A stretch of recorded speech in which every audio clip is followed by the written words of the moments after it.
El fin del pecador. Hasta que, entrando en el santuario de Dios, comprendí el fin de ellos. Ciertamente los has puesto en deslizaderos, en asolamientos los harás caer. Salmo 73, 17, 18. La carencia de entendimiento ha destruido a muchos. El sombrío abismo de la ignorancia ha engullido a sus miles. Allí donde la falta de entendimiento ha sido insuficiente para matar, ha sido capaz de lesionar gravemente. La carencia de entendimiento respecto a la verdad doctrinal, a los tratos providenciales o a la experiencia interior, ha predicado con frecuencia una vasta cuantía de perplejidad y de aflicción en el pueblo de Dios, una gran parte de las cuales podría haberse evitado si hubiese sido más cuidadoso para considerar y entender los caminos del Señor. Hermanos míos, si nuestra visión es débil y nuestros corazones son olvidadizos en cuanto a las cosas eternas, nuestra mente se verá vejada y atormentada, tal como se vio David cuando no podía entender el fin del pecador, pues ciertamente es un gran misterio para la razón ordinaria ver que los impíos prosperan y se sacian, mientras que los justos reciben disciplina y aflicción. Sin embargo, nosotros hemos de tener un claro entendimiento en relación a la muerte, al juicio y a la condenación del engreído pecador, pues entonces nuestras preocupaciones y sospechas son suprimidas de inmediato y la petulancia da lugar a la gratitud.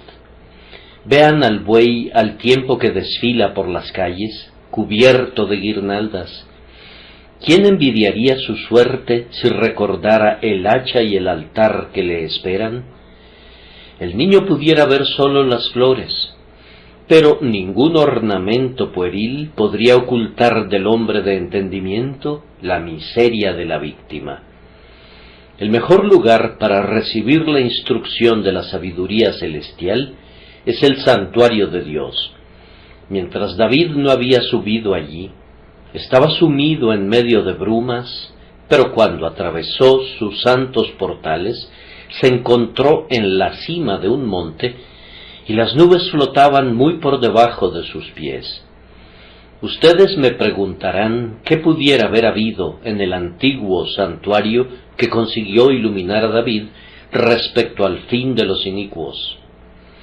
Pudiera ser, hermanos míos, que cuando se puso delante de Dios en oración, su espíritu tuvo tal comunión con el Dios invisible que su mirada penetró en las cosas invisibles y vio, como en una clara visión, la ruina definitiva de las personas carentes de gracia. O pudiera ser que los himnos sagrados de la congregación de Israel profetizaran la derrota de los enemigos de Jehová y conmovieran el alma del rey. Tal vez en aquel santo día los sacerdotes leyeran en las escasas páginas de la obra hasta entonces escrita alguna antigua historia como las que habían reconfortado al salmista en sus tiempos más dichosos. Pudo haber sido que repasaran oídos del pueblo los años anteriores al diluvio y la muerte universal que arrastró a un mundo de pecadores a sus prisiones eternas con un diluvio de ira. O pudo ser que leyeran acerca de Sodoma y Gomorra y la lluvia de fuego que consumió completamente a las ciudades de la llanura. No es imposible que el tema de la meditación transportara al devoto monarca de regreso a las plagas de Egipto y al día de la venganza del Señor, cuando derrotó al altivo faraón y a sus huestes en medio del Mar Rojo. El libro de las guerras del Señor está lleno de notables registros, y todos revelan de manera sumamente clara que la diestra del Señor ha quebrantado tarde o temprano a todos sus enemigos. Posiblemente cuando David entró en el santuario de Dios, leyeron la ley a oídos suyos. Oyó las bendiciones para la obediencia y las maldiciones para la rebelión, y mientras escuchaba los estruendosos anatemas de la ley, que no maldice en vano a nadie, pudiera ser que dijera: ahora yo entiendo su fin. Ciertamente, un debido entendimiento de la ley de Dios y de la justicia que mantiene su dignidad, eliminará todos los temores concernientes al escape final de los impíos. Esa ley y ese juez no permiten la más mínima sospecha de que el pecado prosperará siempre. Es más, hermanos, David no podía subir al santuario sin presenciar un sacrificio, y al ver que el cuchillo se alzaba y se hundía en el cuello de la víctima, y al recordar que él mismo era preservado de la destrucción por los sufrimientos de un sustituto representado por aquel cordero, pudo haber aprendido que los impíos, no teniendo un sacrificio como ese en el cual confiar, tienen que ser conducidos como ovejas al matadero, y así como el buey es derribado por el hacha, así tienen que ser completamente asolados. Por alguno de esos medios, ya sea por presenciar el sacrificio, o por sus propias meditaciones, o por la palabra leída y las explicaciones dadas por los profetas o por los sacerdotes en el santuario, fue que en la propia casa de Dios entendió David el fin de los malvados. Amados, yo confío en que si carecieran de entendimiento en cualquiera de los asuntos espirituales, subirán a la casa del Señor para inquirir en su templo. La palabra de Dios es para nosotros como el Urim y el Tumim del sumo sacerdote. La oración pide consejo de la mano del Señor, y a menudo el labio del ministro es el oráculo de Dios para nuestros corazones. Si estás turbado en cualquier momento porque la providencia pareciera tratar indulgentemente con los viles, pero duramente contigo, acércate al lugar donde se practica la oración, y habiendo entendido la justicia de Dios y la derrota que ciertamente infligirá sobre los impenitentes, tú regresarás a tu hogar con una mente apaciguada y un espíritu disciplinado. Esperemos que canten a la manera del Dr. Watts.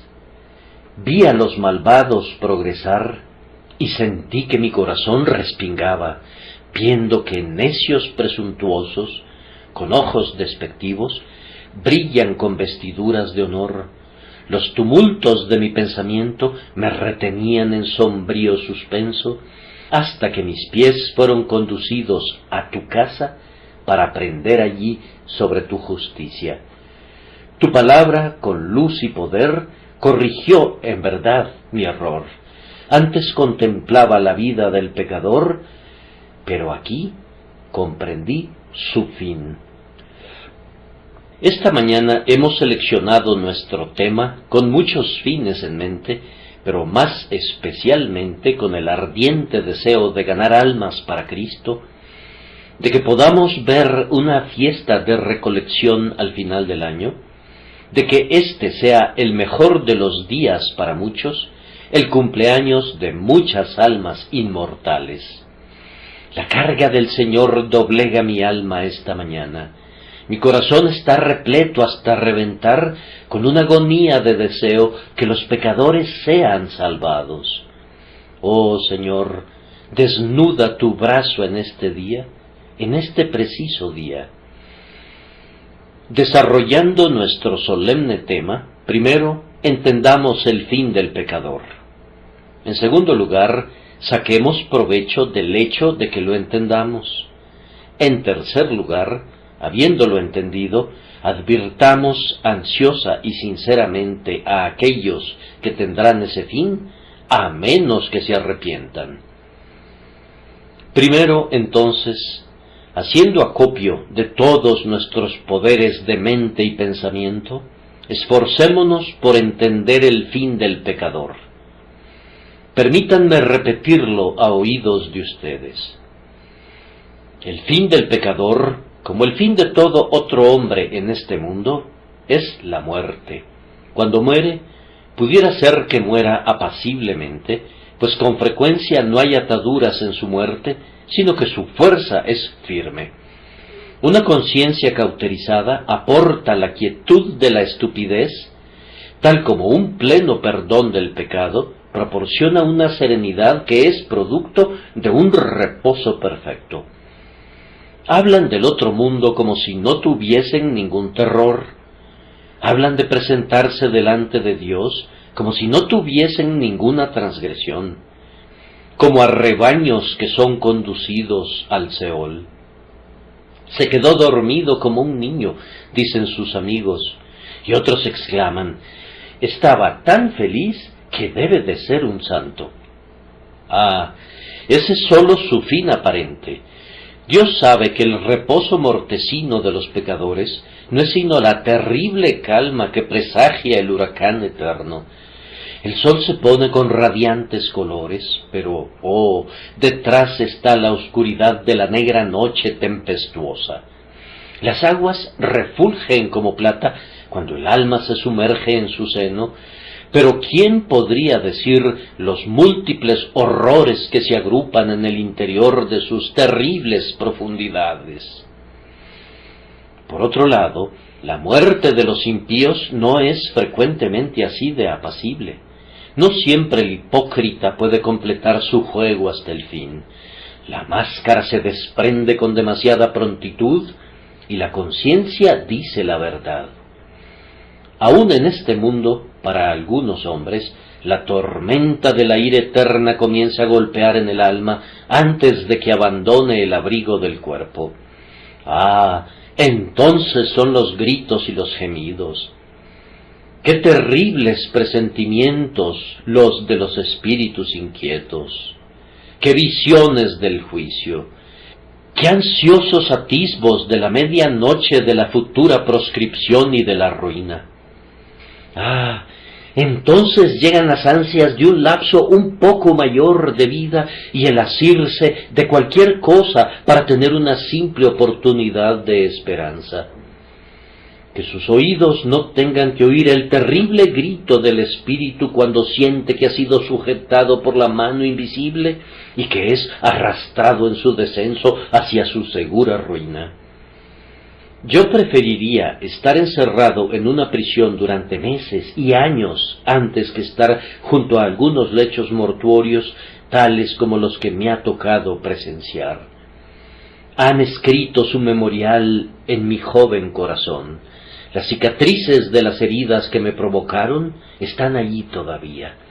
Los semblantes de algunos seres humanos, cual espejos, reflejan las llamas del infierno mientras viven aún. Sin embargo, todo esto es sólo de secundaria importancia comparado con lo que sigue a la muerte. Para los impíos hay una terrible significación en ese versículo del Apocalipsis. Miré, y he aquí un caballo amarillo, y el que lo montaba tenía por nombre Muerte, y el Hades le seguía. El primer ay pasó, pero hay otros ayes que han de venir. Si la muerte fuera todo, yo no estaría aquí esta mañana, pues poco importa de qué manera muere un hombre, si no fuera porque vivirá de nuevo. La muerte del pecador es la muerte de todo lo que lo deleitaba. No habrá más copas de ebriedad para ti otra vez, ninguna viola, ningún laúd, ni sonido de música.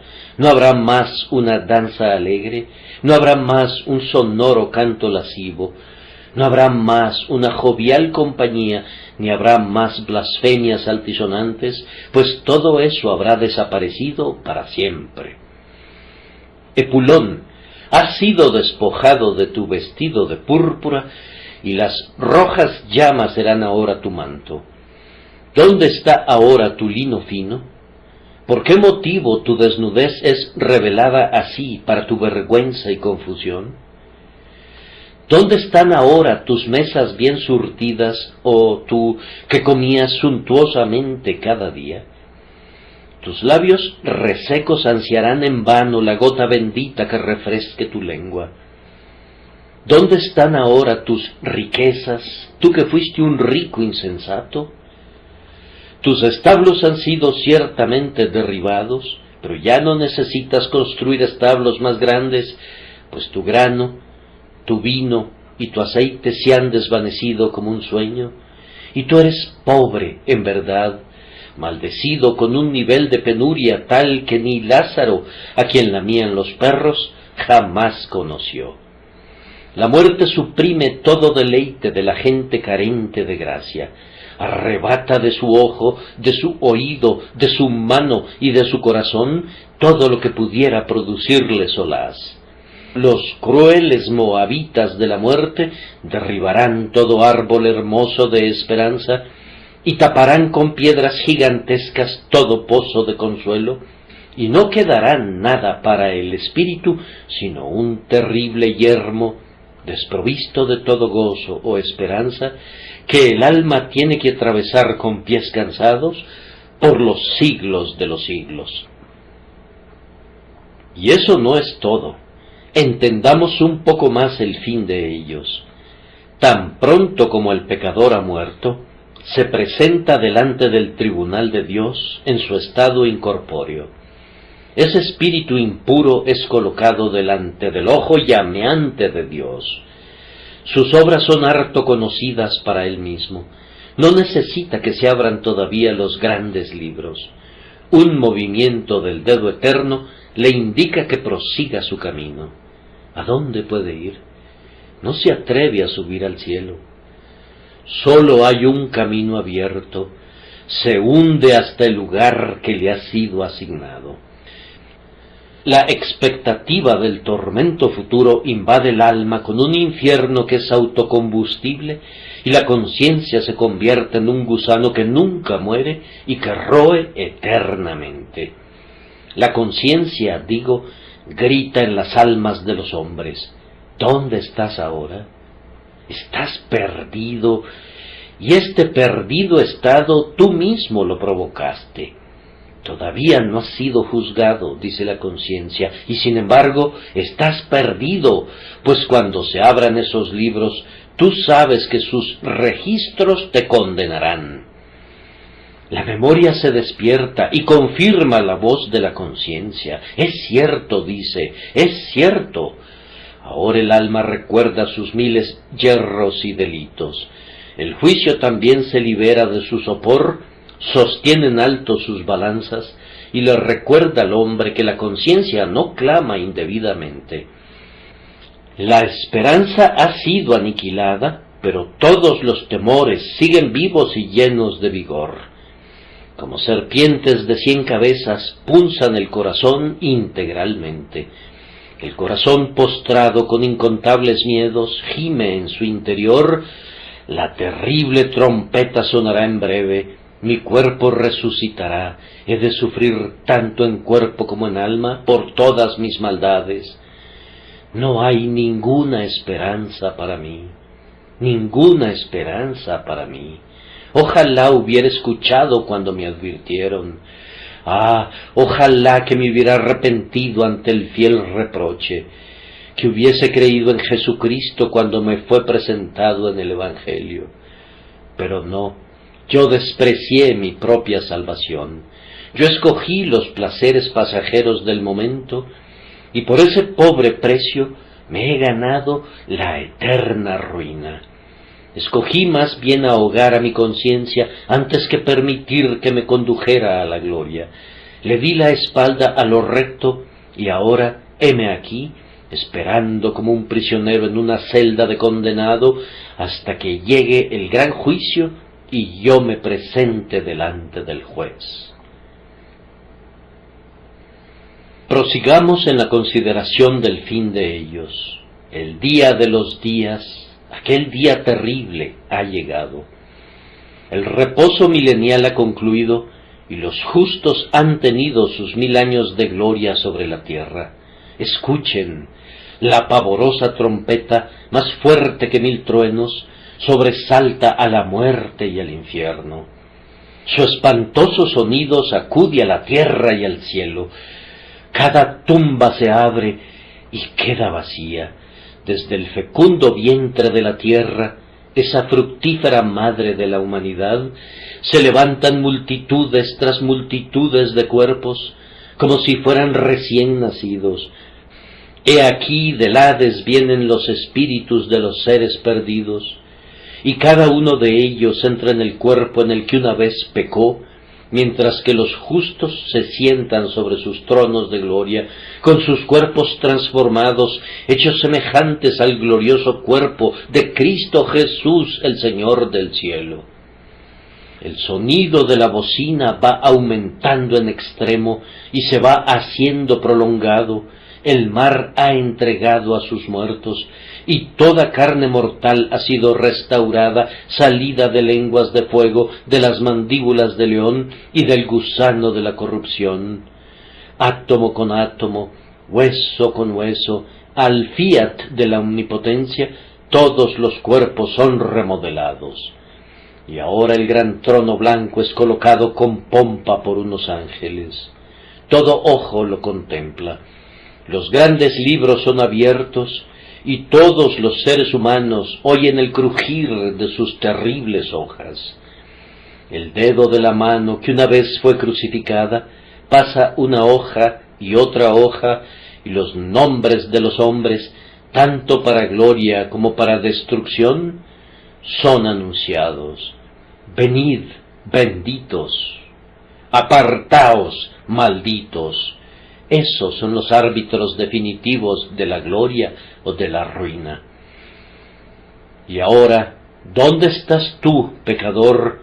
Pues tu turno ha llegado. Tus pecados son leídos y publicados.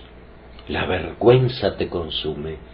Tu rostro altivo se cubre ahora con 1000 bochornos. Tú quisieras cubrirte, pero no puedes, y sobre todo, ¿tienes miedo del rostro de aquel que hoy te mira con ojos de piedad, pero que entonces te mirará con miradas de ardiente ira, el rostro de Jesús, la faz del Cordero agonizante, entonces entronizado en juicio? Oh, cuán avergonzado estarás cuando pienses que le has despreciado, cuando pienses que aunque Él murió por los pecadores, tú lo escarneciste y te burlaste de Él, difamaste a sus seguidores y calumniaste a su religión. Cuán lastimosamente ansiarás un velo de granito que oculte de Él tu cara avergonzada. Peñas, escóndanme, montes, caigan sobre mí, ocúltenme del rostro de aquel que se siente en el trono. Pero no es posible, no ha de ser así. ¿Dónde, dónde buscarán ahora los pecadores un albergue de la ruina general? ¿Serán sepultados por las rocas que caen? Vean a las peñas, como nieve, cómo se disuelven. Oh pecador, esto es sólo el comienzo del fin, pues ahora es leída tu sentencia, es pronunciada tu condenación. El infierno abre sus gigantescas fauces y tú te desplomas hacia tu destrucción. ¿Dónde estás ahora? El cuerpo y el alma se desposan nuevamente en una unión sempiterna. Habiendo pecado juntos, ahora tienen que sufrir juntos y tienen que hacerlo eternamente. No puedo figurármelo. El tinte más profundo de la imaginación no puede pintar esa noche que se prolonga múltiples veces. No puedo describir la angustia que tanto el alma como el cuerpo han de sufrir. Cada nervio es un sendero por el que viajan los pies ardientes del dolor, y cada poder mental es un horno de fuego ardiendo, calentado 7 veces más de lo acostumbrado, con rabiosas llamas de miseria. Oh Dios mío, líbranos de conocer alguna vez esto en nuestras propias personas. Hagamos ahora una pausa y revisemos el asunto. Nos incumbe recordar con respecto al fin definitivo del pecador que es absolutamente cierto. La misma palabra que dice el que creyere será salvo, establece de manera igualmente cierta y clara que el que no creyere será condenado. Si Dios es veraz, entonces los pecadores tienen que sufrir. Si los pecadores no sufren, entonces los santos no tienen ninguna gloria. Vana es nuestra fe, vana fue la muerte de Cristo, y podemos permanecer cómodamente en nuestros pecados. Pecador, sin importar lo que la filosofía pueda exponer con sus silogismos, sin importar lo que el escepticismo pueda declarar con su risa y sus escarnios, es absolutamente cierto que, muriéndote como estás, la ira de Dios caerá sobre ti en sumo grado. Aunque sólo hubiese la 10,000ª parte de un miedo de que tú o yo pudiéramos perecer, sería sabio acudir presurosamente a Cristo. Pero cuando no es un quizá o un porventura, sino una absoluta certeza que quien rechaza a Cristo va a estar perdido eternamente, yo los conjuro, si son hombres racionales, a que sean diligentes y pongan sus casas en orden, pues Dios seguramente castigará, por más que parezca tardarse demasiado. Aunque durante 90 años evites las flechas de su arco, su rayo te encontrará a su debido tiempo y te traspasará por completo. ¿Y dónde estarás entonces? Y a la vez que es seguro, recordemos también que para el pecador es a menudo de pronto. A la hora menos pensada viene a él el Hijo del Hombre.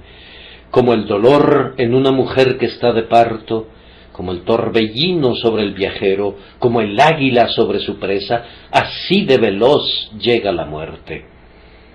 Comprando y vendiendo, casándose y dándose en casamiento, fornicando y lleno de lascivia, el hombre impío dice: ahora vete, pero cuando tenga oportunidad te llamaré. Pero así como la helada viene a menudo cuando los capullos están creciendo y alistándose para la primavera, y los mordisquea de pronto, cuán a menudo la helada de la muerte mordisquea toda la felicidad ilusionada de los impíos, que se marchita de una vez por todas. ¿Tienes un contrato de arrendamiento de tu vida? ¿Vive alguien que pueda asegurarte que tú respirarás otra hora? Si tu sangre se congelara en sus venas, si tu aliento se detuviera por un instante, ¿dónde estarías tú? Una telaraña es un cable fuerte si se compara con el hilo del que depende la vida de un mortal. Les hemos dicho 1000 veces, hasta que el dicho se ha vuelto tan trillado que ustedes se sonríen cuando lo repetimos, que la vida es frágil y sin embargo ustedes viven, oh hombres, como si sus huesos fueran de bronce y su carne fuera como el diamante y sus vidas como los años del Dios eterno. Así como se corta el sueño del que duerme, así como se disuelve la nube delante del viento, así como se derrite la espuma en el rompiente, así como se extingue el meteoro en el cielo, así de súbito los gozos del pecador desaparecerán para siempre. ¿Y quién medirá la grandeza de su sorpresa? Recuerden, oh hijos de los hombres, cuán terrible es el fin de los impíos. ¿Ustedes creen que a mí me resulta fácil hablar ahora sobre la muerte y la condenación? Pues a ustedes no les resulta muy difícil oír. Pero cuando ustedes y yo lleguemos a la hora de nuestra muerte, entonces cada palabra que hayamos dicho tendrá un mayor significado del que esta tranquila hora pudiera extraer de él. Imaginen al pecador al momento de su muerte. Unos amigos que derraman lágrimas lo rodean. Él se da vueltas de un lado a otro sobre aquel lecho agotador. El hombre fuerte está doblegado. El último combate ha llegado. Los amigos contemplan sus ojos vidriosos y limpian el sudor pegajoso de su frente. Por fin murmullan: se ha ido, se ha ido. Oh, hermanos míos, qué susto se apoderará del profano espíritu entonces. Ah, si su espíritu pudiera hablar entonces, diría: es muy cierto lo que yo solía oír. Hablé mal del ministro el último domingo del año porque trató de asustarnos, según decía yo, pero no habló ni la mitad de lo denodado que debió haber hablado. Oh, me pregunto por qué no cayó de rodillas y no me pidió que me arrepintiera, pero aun si lo hubiese hecho, yo habría rechazado sus súplicas. Oh, de haber sabido, si yo hubiera sabido todo eso, si lo hubiera podido creer, si no hubiese sido tan necio como para dudar de la palabra de Dios y considerar que todo era un cuento para asustar a los niños. Oh, de haberlo sabido. Pero ahora estoy perdido para siempre. Me parece que oigo el gemido de total desaliento de ese espíritu cuando exclama: sí, han llegado, las cosas de las que me hablaban han llegado a suceder. Decidido está mi estado eterno, no hay ahora ofrecimientos de misericordia, no hay ahora ninguna sangre rociada, ahora no hay ninguna trompeta de plata del Evangelio, no hay ahora invitaciones para acercarse al pecho de un amoroso Salvador. Dios se ha alzado en armas en mi contra, sus terrores me han quebrantado, y como una hoja arrastrada por el torbellino, así soy arrastrado. Yo no sé a dónde, pero esto sí sé: estoy perdido más allá de toda esperanza. Horrible es el fin del pecador. Me estremezco al tiempo que hablo brevemente de esto. Oh, creyente, asegúrate de entender muy bien esto. No dejes de recordar que el horror del fin del pecador consistirá en gran medida en la reflexión de que perderá el cielo. ¿Acaso es poco eso?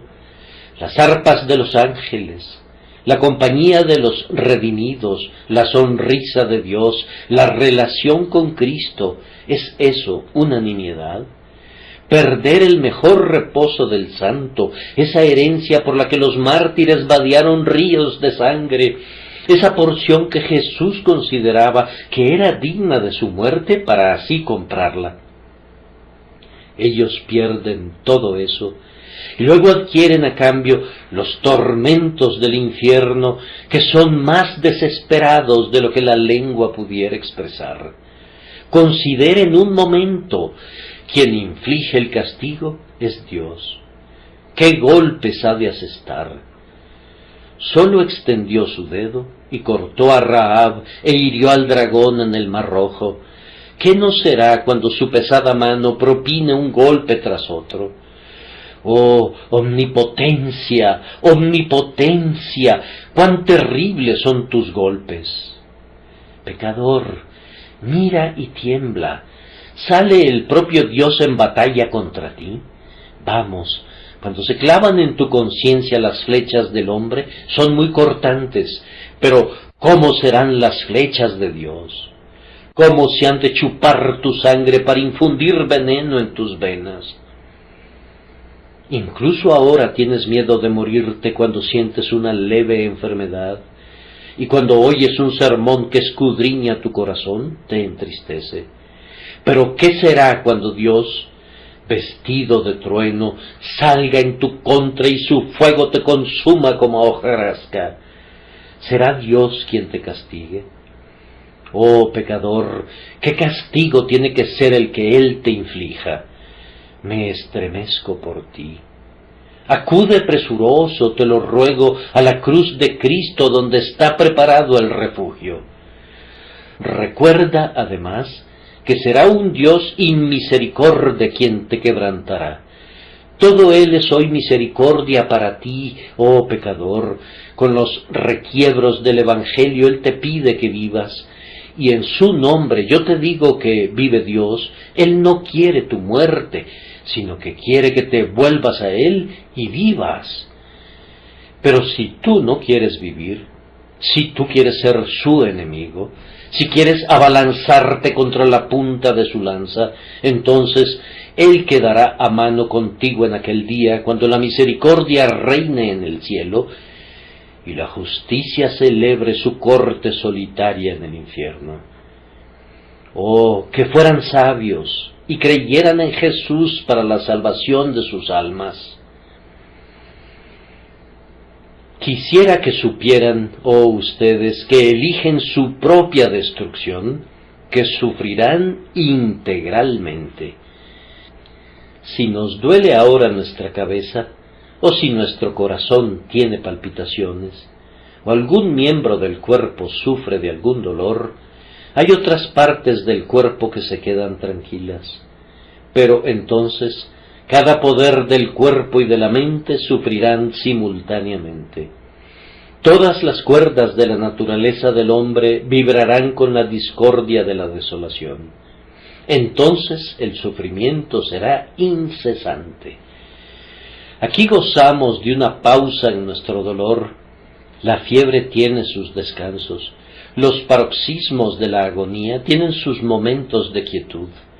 Pero allá, en el infierno, el crujir de dientes será incesante. Las mordeduras del gusano no conocerán descanso, pues continuarán eternamente, y eternamente habrá un ardiente trayecto de miseria. Luego, lo peor de todo es que será sin fin. Cuando hubieren transcurrido 10.000 años, no estarás más cerca del fin que al inicio. Cuando se hubieren apilado millones sobre millones de años, la ira será todavía venidera,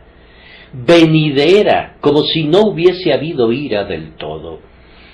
Ah, es terrible hablar de estas cosas, y ustedes que oyen o leen mis sermones, saben que soy acusado falsamente cuando alguien dice que me detengo frecuentemente en este terrible tema. Pero yo siento como si no hubiese ninguna esperanza para algunos de ustedes, a menos que les hable tronando. Yo sé que a menudo Dios ha quebrantado a algunos corazones con un sermón de alarma, que tal vez no hubieran sido ganados nunca mediante un discurso motivante y atrayente.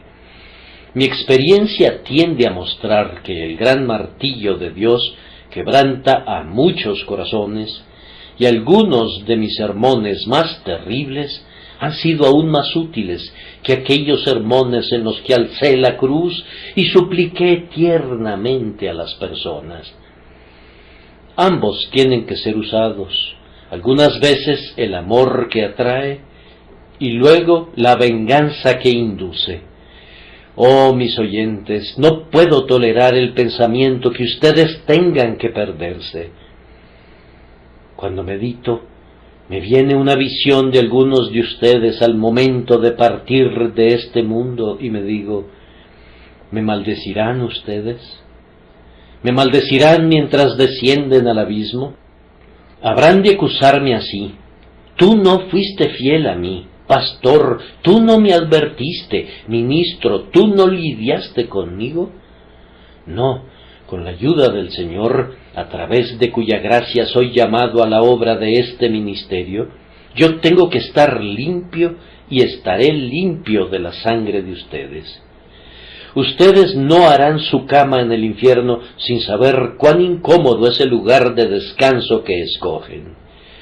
Ustedes habrán de oír la advertencia, habrá de resonar en sus oídos. ¿Quién de nosotros morará con el fuego consumidor? ¿Quién de nosotros habitará con las llamas eternas? Yo les garantizo que un verdadero amor les habla en cada severa palabra que expreso, un amor que se preocupa en extremo por ustedes como para halagarlos, un amor que tiene que decirles estas cosas sin mitigarlas de ningún modo. No vaya a ser que perezcan por jugar con esto.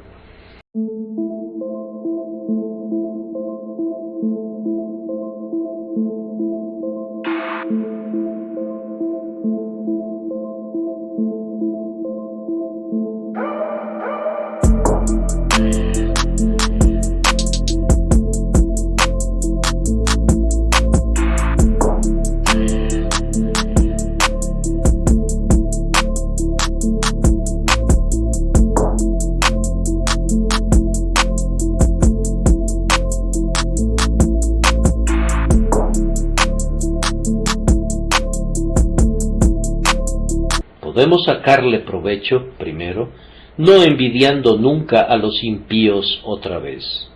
Si en cualquier momento sentimos, con el salmista, que no podemos entender cómo es que los enemigos de Dios disfrutan de las dulzuras de la vida, dejemos de hacer de inmediato tales cuestionamientos, porque recordamos su fin definitivo.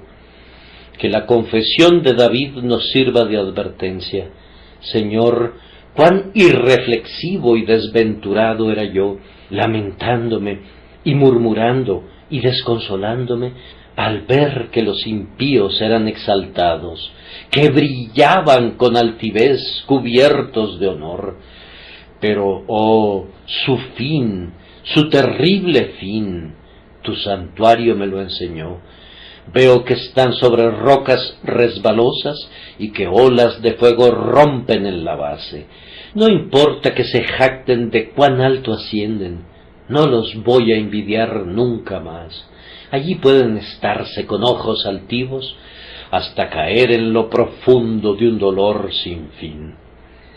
Si el fin del pecador es tan terrible, cuán agradecidos debemos estar si hemos sido arrancados de esas devoradoras llamas. Hermanos y hermanas, ¿qué había en nosotros para que Dios tuviera misericordia de nosotros? ¿Podríamos atribuir el hecho de que hemos sido lavados del pecado en la sangre de Jesús y conducidos a elegir la ruta de la justicia? ¿Podríamos atribuir esto a cualquier otra cosa que no sea la gracia, a la libre, generosa y soberana gracia? Vamos, entonces, mezclemos con nuestras lágrimas por otros una gozosa gratitud para con Dios por ese eterno amor que ha librado a nuestras almas de la muerte, a nuestros ojos de las lágrimas y a nuestros pies de caer.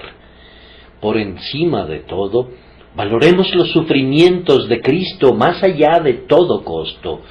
Oh bendita cruz que nos ha arrebatado del infierno. Oh amadas heridas que se han convertido en puertas del cielo para nosotros. ¿Podríamos rechazar amar a ese Hijo del Hombre, a ese Hijo de Dios? ¿No nos entregaremos renovadamente a Él hoy al pie de su amada cruz? Y no le pediremos que nos otorgue más gracia para que podamos vivir más para su honra y que gastemos de lo nuestro y aun nosotros mismos nos gastemos del todo en su servicio. Salvado del infierno, tengo que amarte, Jesús, y mientras duren la vida y el ser, tengo que vivir y estar preparado a morir por ti.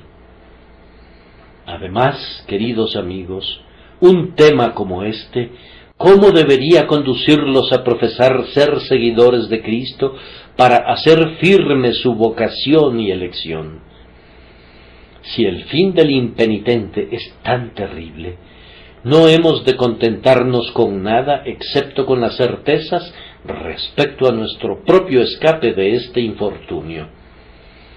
¿Tienen alguna duda esta mañana? No tengan ninguna paz mental hasta que todas esas dudas sean resueltas. ¿Hay algún cuestionamiento en su espíritu respecto a si tienen una fe real en el Salvador viviente? Si es así, No descansen, se los ruego, hasta que en oración y humilde fe hayan renovado sus votos y venido a Cristo de nuevo. Examínense ustedes mismos si están en la fe. Pruébense ustedes mismos. Edifiquen sobre roca, hagan un trabajo firme para la eternidad. No vaya a ser que suceda que después de todo hayan estado engañados. Oh, si resultara ser así, ¡ay, ay, ay! Por ustedes que habiendo estado tan cerca del cielo, tengan que ser arrojados al infierno. Este tema debería enseñar ahora a los cristianos a ser celosos por la salvación de otros. Si el cielo fuera algo sin mayor importancia, no necesitaríamos ser celosos por la salvación de los hombres. Si el castigo del pecado fuera algún leve dolor, no necesitaríamos ejercitarnos diligentemente para librar a los seres humanos de él. Pero, oh, si eternidad es una palabra solemne, y si la ira venidera va a ser algo terrible de soportar, ¿cómo hemos de instar a tiempo y fuera de tiempo, esforzándonos por rescatar a otros de las llamas? ¿Qué han hecho algunos de ustedes este año? Me temo, hermanos cristianos, que algunos de ustedes han hecho muy poco. Bendito sea Dios, porque hay muchos corazones fervientes en medio de ustedes. No todos ustedes están dormidos. Hay algunos que se esfuerzan con ambas manos por hacer la obra de su Señor. Pero incluso ustedes mismos no son tan entregados como deberían serlo. El predicador se incluye en esa lista, confesando con tristeza que no predica como desearía predicar.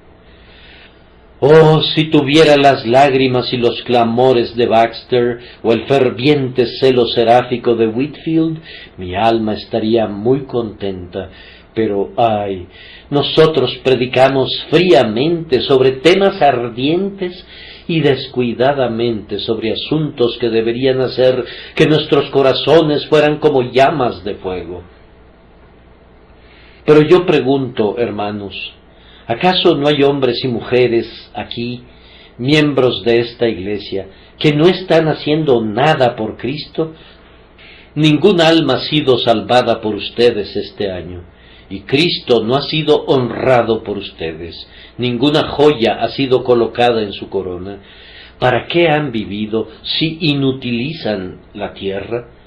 ¿Para qué están en la iglesia ustedes que son árboles estériles? ¿O ustedes que hacen tan poco por Él, que Dios haga que se humillen delante de Él y que comiencen el próximo año con esta determinación? Que conociendo los terrores del Señor, persuadirán a los hombres y trabajarán arduamente y se esforzarán por llevar a los pecadores a la cruz de Cristo. Pero tenemos que dejar ese punto de instrucción y tenemos que llegar a nuestro último punto, que es de súplica y que es prevenir muy fervientemente a aquellos cuyo fin ha de ser ese, a menos que se arrepientan. ¿Y quiénes son ellos? Por favor, recuerden que no estamos hablando de gente de la calle, ni de borrachos, ni de rameras, ni de profanos blasfemos, ni de personas semejantes, pues sabemos que su condenación es justa y segura, sino que, ay, no necesito buscar lejos. Si echara una ojeada a lo largo de estos asientos y mirara los rostros sobre los que mis ojos se posan cada día domingo, hay algunos de ustedes, sí, hay algunos de ustedes que son todavía inconversos. Si bien no son inmorales, no han sido regenerados. Aunque no son hostiles, no tienen la gracia. Si bien no están lejos del reino, no están en el reino.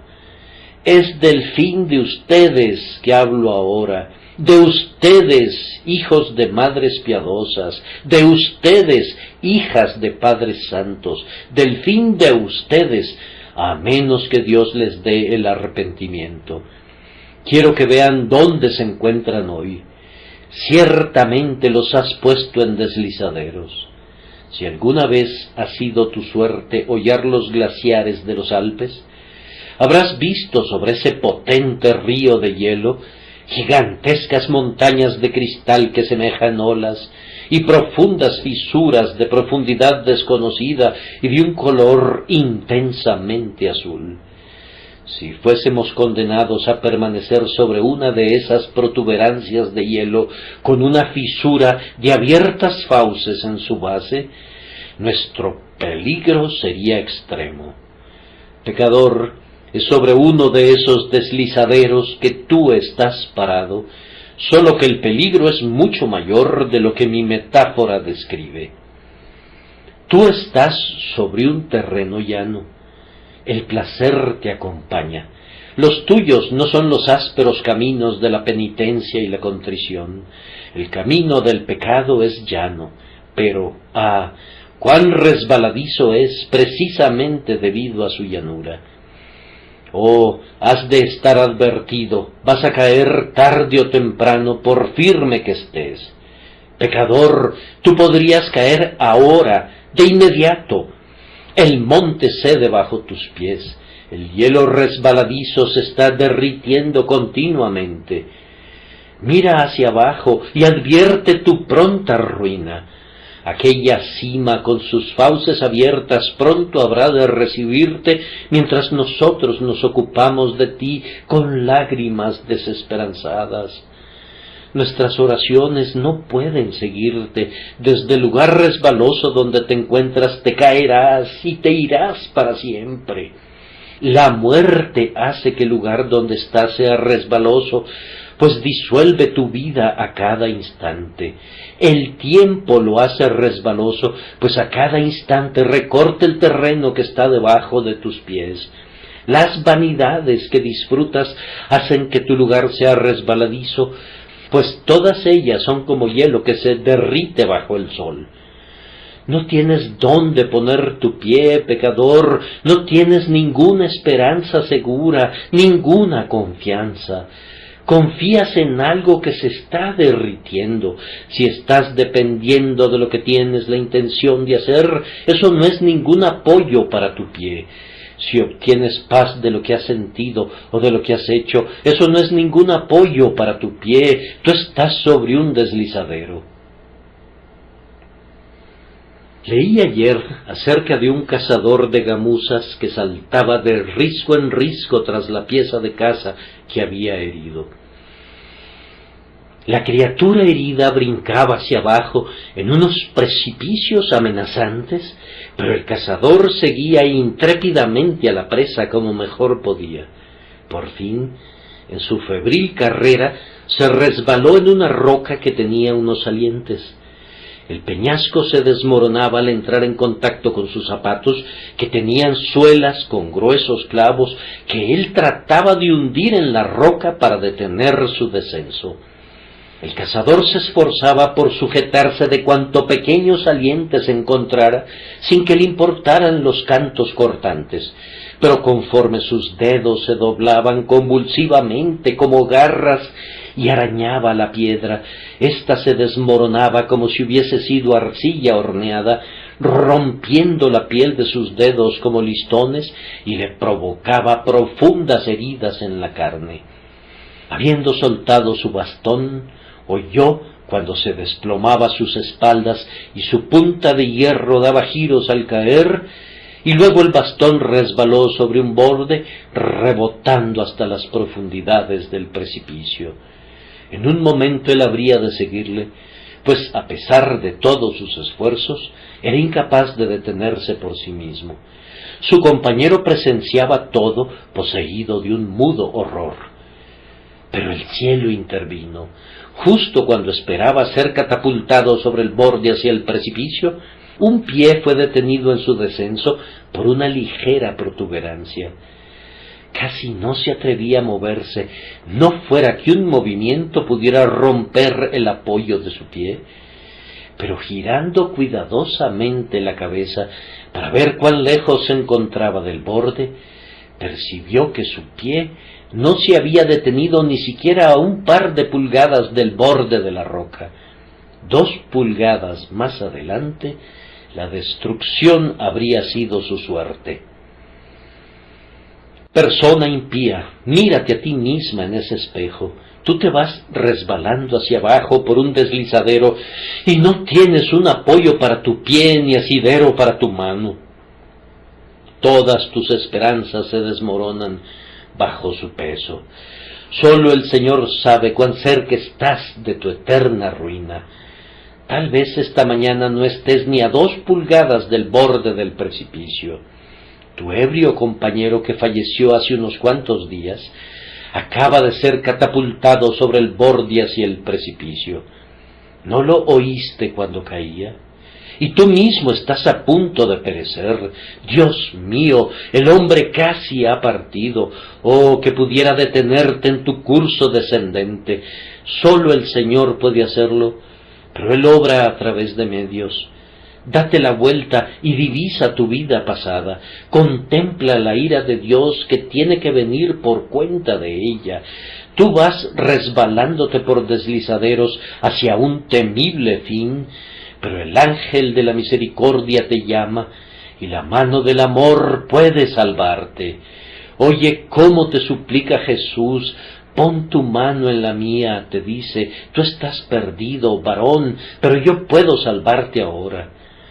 Pobre infeliz, ¿no lo harás? Entonces estás perdido. Oh, ¿por qué razón no lo harás? Cuando el amor y la ternura te cortejan, ¿por qué razón no pondrás tu confianza en Él? Él es capaz de salvarte y está dispuesto a hacerlo aún ahora. Cree en Jesús y aunque estés ahora sobre deslizaderos, tu pie pronto sería colocado sobre una roca de seguridad. Yo no sé a qué se deba, pero entre más denodadamente anhelo hablar, y entre más apasionadamente quisiera exponer el peligro de los impíos, más se rehúsa mi lengua a hacerlo. Pareciera que estas pesadas cargas del Señor no han de ser confiadas al poder de la oratoria. Tengo que expresarlas entre tartamudeos y decírselas entre gemidos. Tengo que decir mi mensaje en frases breves y dejarlo a ustedes. Tengo la solemne convicción esta mañana que hay entre ustedes veintenas y centenas de personas que van camino al infierno. Ustedes lo saben. Si la conciencia les hablara verdaderamente, ustedes sabrían que nunca han buscado a Cristo, que nunca han puesto su confianza en Él, que todavía son lo que siempre fueron, impíos, inconversos. ¿Es esto una minucia? Oh, les pregunto, lo dejo a sus propios juicios. ¿Es esto algo de lo cual deberían pensar descuidadamente? Les ruego que dejen hablar a sus corazones. ¿No es tiempo de que algunos de ustedes comenzaran a pensar en estas cosas? Hace 9 años teníamos algunas esperanzas en ustedes, pero esas esperanzas se han visto frustradas hasta ahora. Conforme transcurre cada año, tú te prometes que el siguiente año será diferente, pero no ha habido ningún cambio todavía. ¿No podríamos temer que continuarás enredado en la gran red de la procrastinación hasta que por fin tendrás que lamentar eternamente que te mantuviste difiriendo y difiriendo y difiriendo hasta que fue demasiado tarde? El camino de la salvación no es difícil de comprender. No es ningún gran misterio, es simplemente cree en el Señor Jesucristo y serás salvo. Confía a Cristo tu alma y Él la salvará. Yo sé que no harías eso a menos que el Espíritu Santo te constriña, pero eso no suprime tu responsabilidad. Si tú rechazaras esta gran salvación, mereces perecer, ya que está puesta claramente delante de ti. Si tú la rechazaras, ningún ojo podría apiadarse de ti entre todos los miles de seres en el infierno o todos los millones en el cielo. ¿Cómo merecen el más profundo infierno los que menosprecian los gozos de lo alto. ¿Qué cadenas de venganza habrán de sentir quienes rompen las cuerdas de amor? Quisiera pedirle a todo el pueblo cristiano que se una en oración por los impíos. Cuando no puedo suplicar como un predicador, bendigo a Dios porque puedo argumentar como un intercesor.